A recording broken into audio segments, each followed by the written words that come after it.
و من هم با گزارش مسابقه ال کلاسیکو بارسلونا و رئال مادرید به شما سلام میکنم. همه مردم از این مسابقه لذت ببرن. اولین حمله رو بارسلون شروع میکنه، فرصت هم داره و ضربه رو هم میزنن و توپ با دخالت دروازه‌بان کورتوا. ستاره ها باعث شده که بازی به نفع یکی از دو تیم به پایان برسه. حالا یامال فرصت به حتما درباره بازی قبلی هم حرف میزنیم. بروی دروازه یه فرصت، یه ضربه و میره که دروازه باز بشه. رافینیا 0-0 مساوی. تا اینجا در طی 5 دقیقه 0-0 جذابی رو دیدیم. بروی دروازه برمیگردونن. هنوز فرصت به حمله های رئال نرسیده. حالا فرصت میرسه. حالا یه موقعیت. امباپه میره که دروازه رو باز بکنن با هم. امباپه هنوز هم امباپه گل. چی کار میکنه امباپه؟ ترکون ورزشگاه رو. وینیسیوس اینجا به نظر میرسه که شاید حتی مرتکب خطایی هم شده باشه. ببینیم اگر به وی آر بره چه اتفاقی میفته. به هر حال توپ به امباپه رسید. او میبینید که چه جوری از مسافه بازیکن بارسا میگذره، مارتینز رو جا میذاره و نهایتا دروازه شزنی رو باز میکنه. دروازه‌بان لهستانی در تیم بارسلون، اولین نفر لهستانی، آخری هم که لواندوفسکیه او هم لهستانیه و امباپه جشن شادمانی خودش رو به پا میکنه و پایین تر از دو تیم شهر مادریده و اینجا فینال سوپرکاپ رو هم به تیم اول شهر مادرید واگذار کرده. بالده یه فرصت، یه حرکت، رافینیا ضربه رو میزنه و توپ از کنار دروازه به بیرون میره. شانس هم ندارن بازیکنان بارسلونا. مدافعان میانی سالهای دور تیم بارسلون کجا؟ یه فرصت برای تیم و ضربه‌ای که میزنن و نهایتا توپ به کرنر میره. یاران شماره 3 و 23. یه حرکت، فرصت برای بارسلونا میره برای گل مساوی. گل مساوی کی میزنه؟ ستاره این تیم یامال دروازه رو باز میکنه و خوشحالی رو حالا به اردوی بارسلونایی ها میاره. این نوجوان یامال گل میخوره و دوباره همه چیز برمیگرده به اول کار، مساوی. نگاه کنید این حرکت، خوب حرکت کرد، خیلی عالی کار کرد.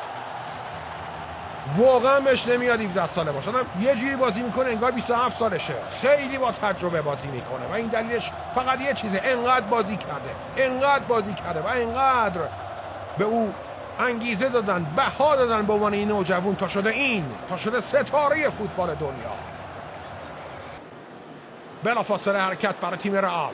از این ور واسکز فرصت داره. واسکز کاپیتان رئال مادرید نمیتونه. رودریگو دوباره برای واسکز، باید بندازه این طرف. فرصت برای رئال مادرید، ضربه‌ای که میزنن و ناتمام ضربه فدریکو والورده. کرنر برای رئال مادرید، بروی دروازه، یک کرنر عالی، ضربه شزنی، واسکز نه، تو به بیرون رفته. کرنر تکرار میشه.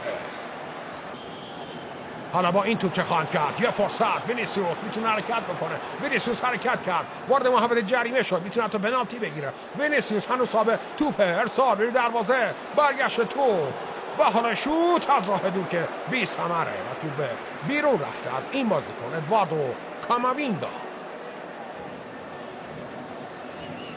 پدری باید برسونه برای خط حمله خودشون، از عرض حرکت میکنه و حالا ارسال به دروازه، فرصت برای پنالتی است یا نه؟ خصاص اشاره میکنه که نه، بازی رو ادامه بدید. بره به وی آر و داور نگاه بکنه، من فکر میکنم که پنالتی رو خواهد گرفت و میبینید که آراخو هم به بازی آمد. ویدیوی 7 دقیقه‌ای که رالیا اعتراض کرده بودن به اینکه او چرا داور این مسابقه است حتما به یادش میاره اگه دیده باشه و حالا ببینیم چه تصمیمی میگیره. پنالتی و کاماوینگا رو ببینیم جریمش چیه. 36 دقیقه لواندوفسکی بشماریم 3 2 1 توی دروازه. بارسلون 2-1 جلو میافته و همه چیز عوض میشه. رنگ در و دیوار ورزشگاه حالا از سفید به آبی و اناری تبدیل میشه. با این گل خوبم رفت دروازه بان، اما انقدر خوب زد، انقدر به گوشه زد که دیگه نمیشد بگیریش. و خوشحالی دنی اولمو، خوشحالی ستاره های بارسلون، خط دفاعی هر دو تیم واقعا فاجعه اند و مهاجمان عالی. پس بازی پرگلی رو خواهیم دید. یه فرصت، رودریگو فرصت داره، حالا از این ور واسکز بروی دروازه و نمیذاره گل بشه. چزنی توپو میگیره این دروازه با. دوباره فرصت برای بارسلونا. حالا یه موقعیت دارن، میرن برای گل سومشون. یه ضربه سر توی دروازه، میترکونه ورزشگاه رو. رافینیا چه کار میکنه نگاه کنید.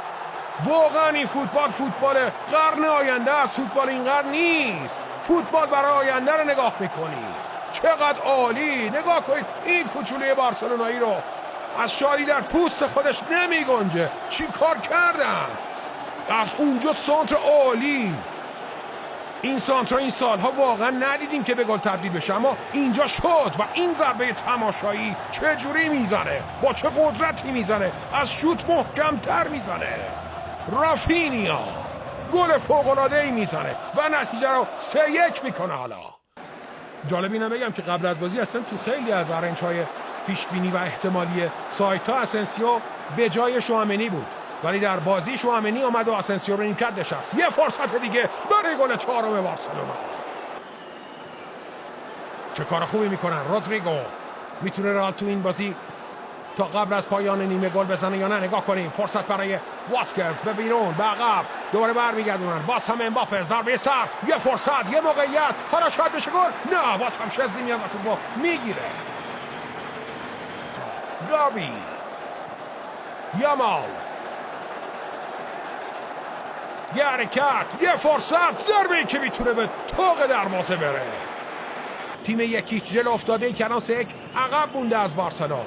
میزنه توپو، اشتباه، فرصت. حالا ضد حمله بارسلون به کجا خواهد رسید؟ نگاه کنیم حرکت رافینیا، میره برای گل. رافینیا پاس، گل. بله گل چهارم برای تیم بارسلونا. این بار بالده میزنه. تلافی کردن و ضد حمله طوفانی تیم رئال مادرید رو. این حرکت داور هم موثر بود. یه جورایی توپ حرکت میکنه، میاد این طرف، یه پاس داده میشه برای رافینیا، حرکت میکنه، جلو میاد، والورده نمیرسه، پاس میده و اینجا بالده گل میزنه و گل چهارم به ثمر میرسه. رئال مادرید 1، بارسلونا 4. باور نکردنی این نتیجه واقعا. قوقایی از فوتبال در ورزشگاه به پا شده. هنر، زیبایی، تکنیک، پاس، شوت، گل. یه پاس گل داده، بالده یه گل زده، یامال یه گل زده و لواندوفسکی هم یه گل. یه فرصت حالا برای رئال مادرید تا بتونه یه گل دیگه اینجا به ثمر برسونه. ولی رودریگو حالا ضد حمله بارسلون رفت برای گل پنجم بارسلونا. نگاه کنیم صحنه رو. فرصت، بله گل پنجم. چی کار کرد اینجا رافینیا؟ شده همون رافینیای اول فصل، درخشان و با شکوه، بی نقص و واقعا میتونم بگم خوش استیل. خیلی خوب، کار عالی بارسلونا. آیا دوباره یه هتریک دیگه، یه 3 گل دیگه خواهیم دید؟ نگاه کنید ضد حمله رو. اصل و اساس آموزش فوتبال این بازی واقعا. مربیان این بازی رو بارها نگاه خواهند کرد تا بیاموزند آنچه را که بارسلونایی ها دارن به دنیای فوتبال میآموزند. عالی کار میکنن، کارشون فوق العاده است، فوق تصور بازی میکنن. و رافینیا همه رو میپیچونه به هم و نهایتا گل پنجم رو میزنه. رافینیا پاس مودریچی میده، پاسایی که مودریچ تو اون کارها خبره است. یه کار خوب. حالا میتونه ببینیم نظر داور چیه. شاید اخراج بشه دروازه‌بان، آره یا نه؟ صبر کنیم ببینیم چه خواهد شد.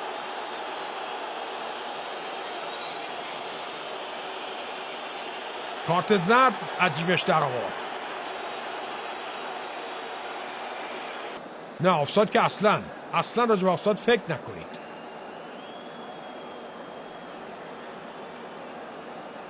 ببینیم صحنه رو. زد دیگه، به نظر من شزنی زد پای امباپه رو.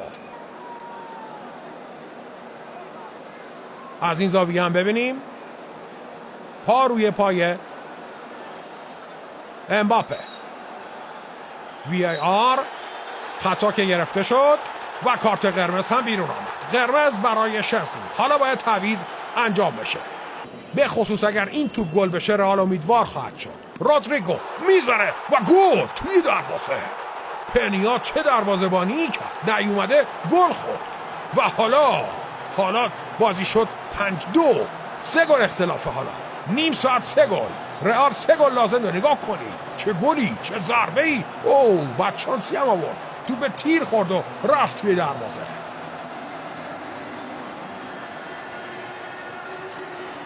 دفاع بارسلون خوب و نیسان.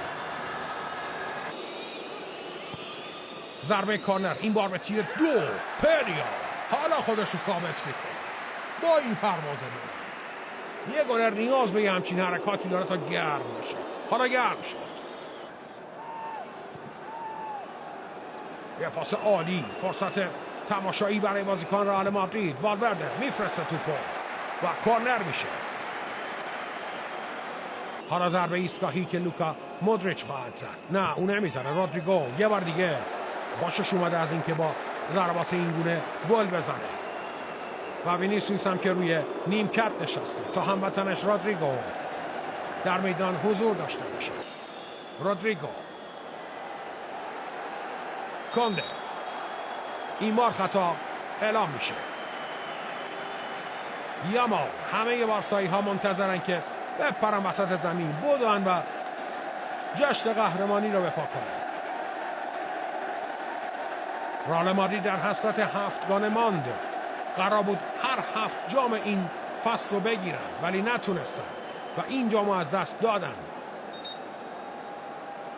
اخطار گرفتن روی نیمکت انگار شده خوراک بارسلونایی ها و حالا رافینیا این کارت زرد رو میگیره. تو نیمه اول هم مارتینز کارت زرد گرفت. سبایوس اینجا توپو میزنه و درگیری فقط اون گلرش و مارک تر اشتگن که او هم بتونه به جدول بازی ها برگرده. امباپه چه دریبل قشنگی میزنه. امباپه حالا بیلینگام، ضربه بیلینگام نمیتونه بزنه.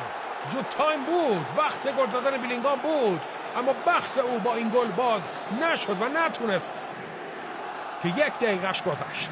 حالا رئال 7 دقیقه وقت داره و 3 گل نیاز داره. فرصت برای رئال. چه خواهد شد؟ چه بازی هیجان انگیزی شده. حالا از اون ور والورده، فرصت یه بار دیگه برای امباپه، فرصت برای رئال مادرید، یه فرصت، موقعیت برای گل. البته آفساید هم شد. پرچم کمک داور بالاست و رو دیگر نتونست گل بزنه. یه بار دیگه رئال مادرید بری دروازه، یه ضربه سر رو دیگه خط دفاعی رو ول کرده. الان فوروارد رئال مادرید کیه؟ امباپه نیست، وینیسیوس نیست، رودریگو هم نیست. از این ور کنده حرکت میکنه، 3 در مقابل 4. کنده، اولمو، فرصت برای بارسلون. یه بار دیگه باز هم اولمو، از این ور کنده بری دروازه. بارسلون نه نمیتونه و دروازه باز نمیشه. 33 دقیقه از نیمه شب گذشته. بازی جذاب رئال و بارسلون. امباپه گل میزنه. نه، پنیا نمیذاره گل بزنه. حالا پنیاست که اینجا خودش رو ثابت میکنه و توپ امباپه رو میگیره. در 5 ثانیه پایان بازی تمام. داور زودتر سوتا میزنه اینجا و کار تمام میشه. بارسلون قهرمان سوپرکاپ فوتبال اسپانیا میشه و جام رو میگیره دوباره از رئالی ها. پیارسال بارسا اول شد، پارسال رئال و امسال دوباره بارسلونا قهرمان شد. تصاویر رو نگاه کنید. دوستان در استودیو با شما هستند. اگر فرصتی هم شد و جام قهرمانی و اهدای جام رو دیدیم، من در حضور شما و با شما همراه خواهم بود.